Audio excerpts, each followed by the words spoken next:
Welcome to Health and Food. Today we are going to make two types of beauty cubes. Number 1, aloe vera beauty cube.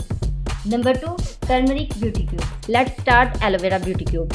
Take half cup of water, 2 tablespoons of aloe vera gel, 6 drops of essential oil. Mix them well and pour into the ice cube tray. Freeze it.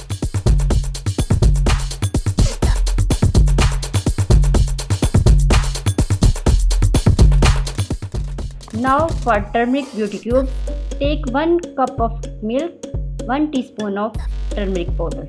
Mix them well and pour into ice tray and freeze it.